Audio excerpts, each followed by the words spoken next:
Greetings, adventure. Welcome to the D20 Academy podcast. I'm your host, Shallow Kaneshiro, and this is episode 30, Class Spotlight on the Monk.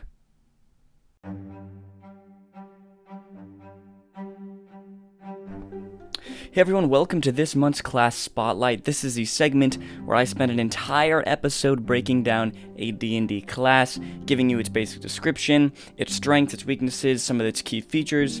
I'll go over subclasses, and I finally go over what playstyle it best fits, the kind of players who would most enjoy playing a monk, and the kind of players who would maybe not enjoy playing a monk as well, to kind of help you as players decide what kind of class you want to play, maybe learn some more about your class, and for DMs to get more familiar with all the classes as well. I'm really excited to get into this one. This is one of my favorite classes in the whole game, so I want to jump into this as soon as possible, but real quick, if you guys want to keep up with the podcast, with updates and things, we're working on so many other things here at D20 Academy, not just the podcast. If you want to keep up to date with that, if you want to have some say in that, connect with us. Go ahead and follow it at D20_Academy. So you can keep up with all of that cool stuff there. But without further ado, let's get into the monk.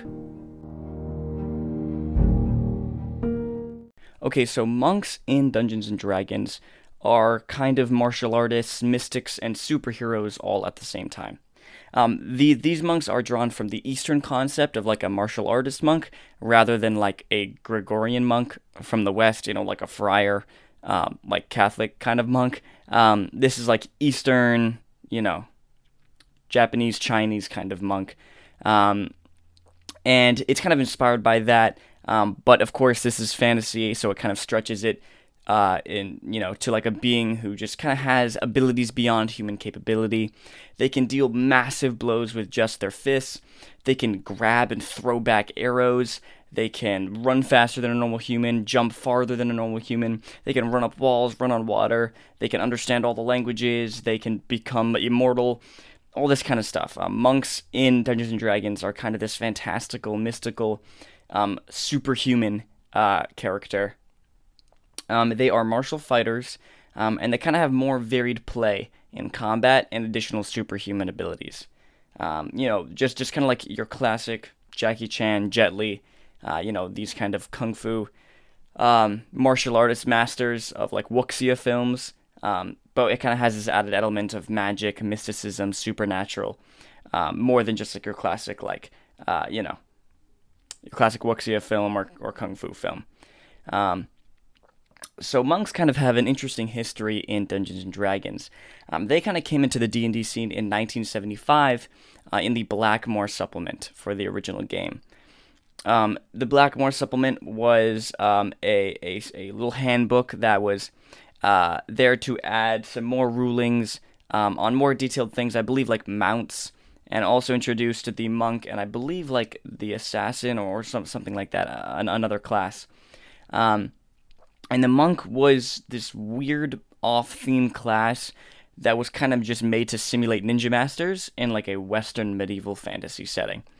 This was before Dungeons & Dragons really took off, really became famous, and the creators of the game, they were just kind of making stuff for themselves, the kinds of things they wanted to play. And a couple of those guys were really into wuxia films, really into kung fu films, and wanted to be able to play a character like that, so they made the monk class to be able to simulate that. Without really thinking about the ramifications it would have on the actual game and the people who played the game, because once again, in 1975, really was not a very popular game, not a lot of people were playing it. It didn't really blow up and skyrocket in popularity like during the 80s. So the guys at TSR and Gary Gygax and all those people working on the game during this time were kind of just creating stuff for themselves. And the monk was kind of one of those things. Just some guys wanted to kind of simulate those, being a ninja master. So that's why they made the monk. And that's why it just feels so weird and off genre, off theme.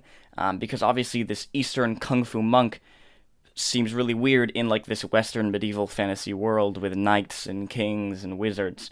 But that's because they weren't really thinking about that during that time. Once again, this game was not popular. So they're just kind of making stuff to just play around with, have fun with. And that's why the monk is in Dungeons & Dragons in the first place, but why it feels so weird and seems so strange that they would include this, martial artist, Eastern inspired monk. in this Western medieval fantasy game. Now, until 5th edition, monks have been bad, unbalanced, and sometimes downright unplayable. Sometimes monks were treated as their own class, sometimes they were treated as a subclass to like a cleric or a monk, or a rogue. And the monk has gone through tons of just strange variations over the history of the game. And it's probably like one of the least played classes just because of its strange off-genre, off-balance nature. It like looking at the history of monks in Dungeons and Dragons is really interesting. It just has they just have really weird past in the game. Just gone through tons of different weird iterations. In some editions, they were like appeared as like one of the core classes. In some, like 4th edition, they came in Player's Handbook 3, a supplement that came way later after 4th edition was like began and it was being played. And it was like played as a psionic class in 4th edition, but didn't really have any psionic abilities. It's just always been weird. Mostly, it's also been bad. Really not playable. Really not powerful. And in the earlier editions of the game, where there was much more randomness when it came to creating your character. You didn't have as much control as you do now in like 4th and 5th edition. You had to like roll for your race. You had to like roll for your ability scores. You could choose what number goes into what ability score. You kind of had to just roll and put that number in. Each class kind of had these prerequisites. A certain score you had to have in your abilities to be able to play a class. And the monk required like almost every single ability in these earlier editions. They needed high dex, high con, high wisdom, high charisma, like almost all the abilities needed to be high for them. So it was near impossible to even meet the prerequisites to play them. And even then, they were just bad and complicated and weird. But now, finally in 5th edition, we have a good, balanced, badass monk class. While it does draw many comparisons to the monk versions of older editions, it's just finally simple, refined, balanced, and also legitimately playable. The only thing, though, is that, they've done so much for the monk class, and it's finally a playable class. It's balanced. It's matched in power level to most other classes in 5th edition. That's really cool. I'm so glad they did that. But the one thing is still the weird, like, genre shift. I'll get into more of this later. But just, the strange thing that this completely Eastern-inspired class is in this Western medieval, world. So that's still a thing with the monk, and I'll talk a little bit more about this later on in the episode. But yeah, other than that, in 5th edition, the monk is awesome. It's balanced. It's great. It's really fun to play. All that, and let's get into that right now. So monks obviously appear everywhere in martial arts and wuxia films, right? Things like Ip Man, Drunken Master, Kung Fu Panda. The archetype is pretty well known. Kind of a mystical, wise martial artist who hails from a monastery, beats up bad guys with superhuman abilities, right? This archetypal monk is pretty popular in modern pop culture, definitely in things like film. Monks have many strengths in 5th edition, and they're actually one of the more powerful classes from my experience and from what I've found. They are great damage dealers and frontliners, like fighters, barbarians, and paladins. Their armor class and health is actually somewhat lower than these other kind of frontliners and tanks, but their defensive capabilities that they get as they level up can keep them alive just as long. They are very defensive classes and offensive classes. They they strike this really good balance when it comes to martial fighting. I think the main thing, though, for monks, their biggest strengths is they excel in their utility use on the battlefield. They can single out targets, sprint towards them, and just cripple, disable, or just kill them in mere rounds, a single turn. They're excellent duelists, one-on-one fighters, and they even have a couple great uses outside of combat, like exploring places extremely hard to reach. They can understand and speak all languages, they can turn invisible, they can astral project, and yeah, they can also live forever. So they're a pretty interesting class. They have tons of different abilities. They're super varied. Their utility in being able to affect the battlefield in many different ways and really affect the enemies in different ways and have all those options during combat really makes them a lot of fun for many people, and really makes them interesting. Monks don't have any obvious or blatant weaknesses, and they work well alone, and they also work well with allies. They're damage output isn't the best in the game, but their ability to harass the enemy, disrupt them in all kinds of ways, while also dodging most attacks and resisting most conditions, just makes them very good. Like the fighter, they are a good all-around combatant, and they have fun, versatile options to spice up gameplay. Okay, now I want to get into something called Race and Background Synergy, where I kind of talk about how the class works with different races and backgrounds. But hopefully, I don't want you to get this misconstrued. I do this to help people kind of understand just kind of the stereotypical monk and kind of what would fit into, and for beginning players, what stereotypes and races and backgrounds might they choose to be a monk, to be able to really get into the character and understand it much more. But also, you can hear these kind of stereotypes and the races and backgrounds that the monk synergizes with, and then totally pick opposites of those to create a unique and interesting character.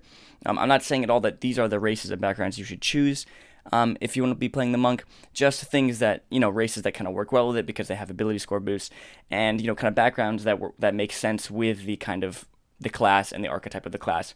But it does not mean you are beholden to these, or that these are the best race or background to choose. Obviously, I want you guys to be able to choose the race and the background that you want to choose, that you think makes the best character. But just hopefully, I want to be able to make that clear. Just getting right into it, monks, their primary ability is dexterity, for, doing kung fu and attacking, but also their wisdom for all their kind of mystical abilities. So those are kind of the two highest you want. Races like elves, especially wood elves, halflings, and humans make really good monks, while races like dragonborn, dwarf, and tiefling don't fit as well, not just thematically, but also because of the ability score boosts and such that they provide. The stereotypical background for a monk would be a hermit, and maybe like a seer or an acolyte perhaps, but a hermit, someone who kind of lived with just a couple of people in like a monastery, kind of in the wild, disconnected from civilization. That's kind of the typical monk character. And the least stereotypical would be like a sailor or an urchin, someone who grew up around a lot of people, or, traveling a lot rather than just kind of staying in a single place and just learning, how to be a monk and learning from masters or whatever.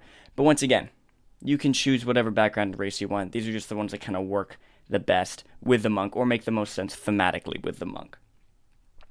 Okay, the first feature I want to spotlight, the first monk feature I want to look at is one called martial arts. Now, for most of these class spotlights, I do a feature spotlight on two features for that class that are like mostly unique to that class, or really to help define what that class does in the game. But it was a little hard for the monk because the monk has the most features of any class. They get tons of unique features. Every single level, they get all these new different features that no other class gets access to. So it was a little hard because there's so many features to choose from. But because there's kind of so much, I kind of went with 4 feature spotlights instead of 2, just because there's so much to talk about with the monk, and they just have so many different cool features. The first one I want to talk about is martial arts. This is kind of the primary feature for the monks. This is what they get at first level, and this allows them to continue being powerful combatants, using only unarmed strikes as the game progresses. Unarmed strikes in Dungeons and Dragons are typically one of the weakest attacks. They don't deal much damage, and no one's really going to use them unless the game kind of, the story kind of leads to a tavern brawl or an arena fight or some kind of fist fight. Would characters ever use unarmed strikes? But mostly, if you're going to be using a weapon, if you're like a fighter, or barbarian, or paladin, you want to take an actual weapon like a sword or an axe or a hammer that deals tons of damage, on the battlefield. And so wizards kind of, had this thing where the monk, this kung fu martial artist is someone who doesn't use weapons typically, right? They may use nunchucks or a bow staff or sais or, throwing stars a couple times. But mostly you want to play one who can punch and kick and flip and deflect blows with their forearms and just, take down bad guys without having to use any weapons. But obviously the unarmed strike doesn't deal as much damage as most other weapons, and Definitely when you get to higher level, your unarmed strikes are just going to get weaker and weaker and weaker and just be eclipsed by weapon wielding characters. So wizards want to make sure that this was balanced, so that as the other weapon wielding, melee fighting characters get stronger and stronger and deal tons of damage with their axe and sword attacks, that the monk can be doing just as much without actually having to have any weapons. And that is where martial arts comes in. This allows them to use unarmed strikes to deal much more damage than they usually do, to make multiple attacks with their unarmed strikes, so it kind of balances that out. The first thing martial arts gives is the ability to use dexterity instead of strength. Monks are a dexterity-based class. They want to have high armor class, which comes from dexterity. They, all their unarmed strikes and stuff are going to be using like dexterity. So the ability to use dexterity instead of strength for their unarmed attacks, and for the rare times they attack with like a bow staff or a nunchucks or whatever it is, they can use dexterity. It also allows them to take an extra attack with their bonus action after they take the attack action. So kind of like when you're using a light weapon, like a dagger or a short sword or a scimitar, and after you make an attack with one, you can use your bonus action to make an attack with the other. Monks get the same ability with their unarmed strikes. So if you use your action to make one punch, you can use your bonus you can use your bonus action to make a punch with the other fist, or unarmed strike in some way, a kick or a headbutt, whatever it is. So that's really cool that they also get that ability. And then also, it increases the damage they deal as they level up. Usually when you're unarmed strike, it will deal damage equal to 1 plus your strength modifier, which is not a lot of damage. But as a monk, it deals 1d4 plus your dexterity modifier, or strength if you're going to be using strength, but typically you're going to be using dexterity as a monk, which is obviously much more damage than just 1 plus your strength, 1d4 plus your dexterity, and plus getting those extra attacks with your bonus action every turn. You're dealing basically as much damage as a regular weapon wielder. But this damage also scales. When you get to 5th level, your unarmed strikes deal 1d6 plus your dexterity. When you get to 11th level, they deal 1d8 plus your dexterity. When you get to 17th level, they do 1d10 plus your dexterity. Right? So by the time you get to the higher levels, all your punches are dealing just as much damage, if not more damage than your weapon wielding allies, like your paladin or your fighter or your barbarian. So because of this scaling damage as you level up, it keeps the monk at the same level as these other classes and doesn't let them fall behind when it comes to dealing damage with their attacks. The martial arts feature also provides monks with monk weapons, which are short swords and then any other simple weapon without the two-handed or heavy properties. Basically, this allows you to be a full-on martial artist monk, or one if you want to use bow staff, nunchucks, sais, etc., like I said. If you want to be a monk who uses weapons as well, this allows you to use weapons that also scale with damage and keep you balanced. Or you can just play the crazy kung fu monk who only uses their fists and feet. So that's martial arts. That's kind of the key feature of the monk. That's kind of their main thing. Next is ki. Ki they get at 2nd level, and this is a really awesome feature. This is exclusive to the monk class. And this kind of gives them access to a pool of ki, which is kind of like spiritual, mystical energy. And they can spend this pool of ki in a multitude of ways. They have an amount of ki points equal to their level, and they can spend this in many different ways. At 2nd level, you gain the Flurry of Blows, Patient Defense, and Step of the Wind features, which are all kind of crazy powerful. Flurry of Blows allows you to spend a ki point to make 2 unarmed strikes as your bonus action instead of just 1 that the martial arts feature gives you. Patient Defense allows you to take the dodge action as a bonus action if you spend 1 ki point, and Patient Defense allows you to take the disengage or dash action as a bonus action on your turn for just 1 ki point. So this kind of is beginning to show the kind of superhuman, superhero capabilities of a monk, right? They can punch up to like 3 times in a turn, right? Tons of attacks, like, faster than a regular person. They have this patient defense. They can make a bunch of attacks in their turn and then also take the dodge action and then become, defensive until their turn comes around. Step of the Wind, they can also run even more than other humans, run even faster. Monks also gain an ability to run even faster when they're not wearing armor, and this also scales. So by the time you're like 20th level, you're running an additional 35 feet every turn. It's pretty crazy. So these 3 features you get to spend your ki on when you get to 2nd level. And when you first get the ability, right, you have an amount of ki points equal to your level. So you get this at 2nd level. You have 2 ki points, and they refresh every. I'm not sure. Was it? Oh, long rest. Short or long rest. So you kind of have to use them a little sparingly at first. Only use two of these features, right? Flurry of Blows, Patient Defense, or Step of the Wind, because you only have 2 ki points. But by the time you get to 10th, 15th, 20th level, you're making these every single turn. You might be spending multiple ki points every turn, because this Flurry of Blows, making 2 extra attacks for your bonus action, only costs 1 ki point. And in 10th level, you can be spending, 1 ki point every round easily to get all these extra attacks plus this extra thing. It is pretty crazy. So this ki feature definitely gets more and more powerful as you level up. Ki actually appears a couple other times throughout the rest of the class. You gain more and more cool ways to spend ki as you level up. And in my opinion, it's a balanced but powerful resource that allows the monk many different options in combat, can make them feel like a badass. Later on you get the ability to stun people with your ki, or to turn invisible with your ki, like crazy stuff. The next feature I want to spotlight is called Deflect Missiles. This is a feature you get at 3rd level. This might be the coolest thing in the whole game. This means you gain the ability to reduce the damage of ranged weapon attacks against you, by attempting to kind of like deflect the arrows or bolts. Basically, when you take damage from like a ranged weapon attack like a crossbow or a bow, you roll 1d10 plus your dexterity modifier plus your monk level and reduce the damage by that much.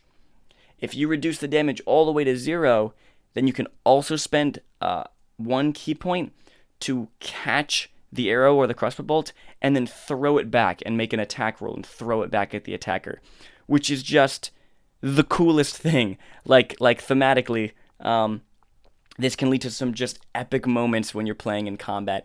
Just having the monk get shot out by these goblins, these orcs, and just catch the arrows and just throw them back and kill the guys who were shooting at them. This is just this is so juicy and rich with flavor and theme, and I just love it so much. It really helps cement the monk as this just superhuman, super martial artist master, crazy supernatural being, and I just really like that feature a lot. This final 4th feature spotlight is not kind of on one, but of a couple. The monk gets, like I said, tons of unique abilities, almost one new one every level, and a collection of them have to do with your body. There's Purity of Body, Timeless Body, Empty Body, etc. These gives you the ability to resist poison and disease, live forever, become invisible, etc. There are just tons of these little features throughout the class. Just little things, getting resistant to this thing, or getting access to be able to speak and understand all languages, or be able to dodge better, or be able to resist charm or frightened effects.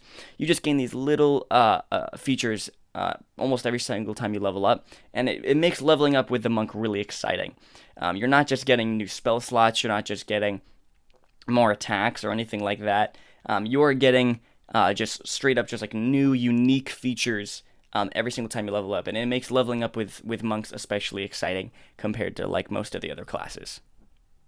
Okay, now I want to talk about the subclasses for the monk. There are 3 in the player's handbook in the core 5th edition material. The first is Way of the Open Hand. This is probably the most powerful subclass for the monk in the core rulebook. It's kind of just a basic martial artist who gains features that allow them more disabling abilities in combat, some self-heal, and even Quivering Palm, the ability to Quivering Palm an opponent, which deals 10 d10 damage. Yeah, you heard that right. You can deal 10 d10 damage. It's kind of crazy. Way of the Open Hand doesn't have a ton of flavor. It's just you just kind of become more stronger at what you're already doing. Just a cooler martial artist. It's pretty powerful. The new abilities that you get at 3rd level when you choose the subclass to just disable your opponent a little more, knock them prone, or just make sure they don't have any reactions or anything, can actually be really useful, and I think that adds a little bit more flavor and choices and variety during combat, which is nice. The second one is the Way of the Shadow. This is kind of like a dark ninja-themed monk. It's balanced, I think. I think it's probably the most balanced of any of the monk subclasses. And I also like the cool kind of dark ninja sneaky themed flavor. You kind of just get some simple darkness themed spellcasting. You get the ability to teleport through shadows, to turn invisible, stuff like that. Some pretty cool abilities, once again, pretty balanced. It fits the theme really well. And it doesn't encroach too much on the territory of the rogue. It doesn't make your monk too rogue-like. Instead, it goes into just a much more flavorful, just literally like shadow-themed subclass, which I think is really cool. The final subclass is Way of Four Elements, and this is just such a downer because it's an awful subclass. It's really bad. Definitely compared to other subclasses for the monk, Way of Four Elements is just bad. It is quite bad, but it's just really awesome thematically. Basically, it gives you a multitude of options to spend your key points on, and you can like cast elemental spells. You can do elemental themed stuff. Like your strikes can create these flames of claw flames to like strike your opponents. You can cast Burning Hands. You can cast Ice Storm. You can cast whatever. All these different like elemental themed spells in the book, and also some new elemental themed stuff by spending your key points. It's such a cool, very flavorful, very rich, flavorful subclass because, this kind of concept of like the four elements and harnessing the four elements and like creating waves and shooting fire, is something that's very tied to Eastern mythology and, wuxia films, especially like the Avatar: The Last Airbender series, television series, which if you haven't seen it, go watch it. It's the greatest television series in existence. It's based around the four elements. It has these martial artists who, use their martial arts to be able to control the elements, whether it's fire or air or water or earth. And this subclass had the potential to be something like that if you wanted to play that kind of character, which is just so cool and so thematic and flavorful. But sadly, it is just not a good subclass. It's very low power level. It just costs way too much, and it's just not that good. So I really wish that they could have made this more stronger, made it more balanced, because I think it's a really cool subclass. If you don't really care about being super strong or anything, then you can still take the subclass. It's fine. But just keep in mind, it's just really not super strong. Definitely one of the weaker subclasses in the whole Player's Handbook. Okay, finally moving on to like the playstyle. The playstyle this class best fits. What kind of players might want to play this class? What kind of players might not really like playing this class? First off, I want to just say monks are just awesome. They are one of my favorite classes in 5th edition. They just have a rich, badass theme, and they just feel really unique. And definitely no doubt, when you play the monk, you feel awesome. Even if you're not the most powerful character in the party, like per se during combat, like a paladin or a wizard, when you play a monk, you just feel awesome. You just have all these cool abilities that are just so rich and thematic and flavorful. And even if you're not actually the most powerful, you feel awesome and you feel like you feel powerful. And it's kind of hard to underestimate that in Dungeons & Dragons, because that's kind of the point of the game, right? To play this fantastical character and to feel like a hero and to do these heroic things and, feel awesome. That's kind of the appeal. That's, one of the appeals of Dungeons & Dragons. And the monk really just nails that down. It really, really nails that down. Definitely if you have a dungeon master who loves to like explain, your attacks on monsters or the monsters' attacks on you, and really likes to use adjectives and goes into describing everything about combat and stuff, feeling like being a monk, that might feel really awesome, because once again, your abilities are really rich and flavorful. The way that you can just punch a guy to death, or the way that you can, flurry of blows, punch like a million times in one turn, catch arrows, throw them back, run on water, crazy stuff like that. Having a DM who likes to describe these things, to describe your attacks, can really make you feel really awesome. The monk's versatility and their options, it keeps combat very fresh, it keeps it non-repetitive, and their many, many features opens up the door to some cool creative options and things that you can do as a monk. I think the biggest and most glaring downside to the monk is just the offbeat theme, and just how weird it is that an Eastern Kung Fu monk is chilling in a Western medieval world. It's not too strange that it can like totally ruin a campaign, But I don't see it, like, I think it would make sense if, like, a Dungeon Master may ban the class just because of the fact that it makes no sense in the setting. It can just feel weird and off in the setting. I mean, one option is to take the concepts and, like, the class, but translate it thematically to kind of fit the setting, but that could still come across weird or nonsensical. Yeah, I'd say that's kind of just the biggest thing, is just thematically it just feels weird and off. Obviously, I think it depends on your setting, and it may not be too much of an issue, depending on who you're playing with or how serious you're taking the campaign or anything. But that's probably just the biggest kind of downside to it, is it just feels a little weird. There's just something a little off about it, because it just doesn't really totally fit the genre of Dungeons and Dragons and this Western medieval fantasy game. But if you're someone who, wants to feel awesome in combat, play something a little more complex than your average fighter, I think the monk is a great option. If you don't like the concept and the theme, you're not really into kung fu movies, wuxia, books, comics, movies, television shows, whatever it is, the monk can really fall apart and feel weird to play, because just its focus and genre is very obvious in all of its features and all of its abilities. It's very obvious what this is trying to emulate, and I think, once again, it emulates it great. This martial artist who has mystical capabilities is kind of like a superhero. It emulates this very, very, very well, but, if you're someone who doesn't really understand the genre or is really into the genre, it can be maybe a little hard for you to play play a monk, just because, it's just so obvious what it's supposed to be, and the feel and the theme that it is. And so if you're not down with that, if you don't really enjoy that, then this might not be a ton of fun for you. But that's kind of it for, like, the play style. I think the monk is one of the best classes, one of the most versatile as well. I think mostly anyone can have fun in playing the monk, but I think it really does come down to the thematic, the genre element of the monk. Because if you're someone who just really doesn't like that, or is really not interested in that, I think it can, not be a ton of fun for you.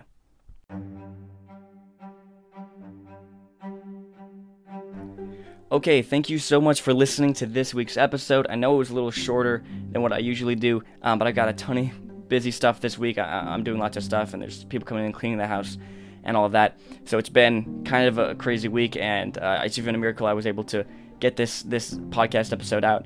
But hopefully you enjoyed it. Hopefully you learned something.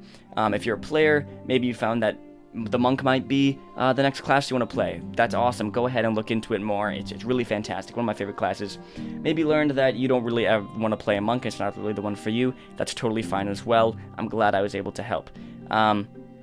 Thank you guys just so much for listening. Once again, if you want to keep up with D20 Academy, if you want to get updates on what's going on, the other things we're doing here, go ahead and follow it on Instagram at D20_Academy. But otherwise, thank you so much for listening, and have a great week.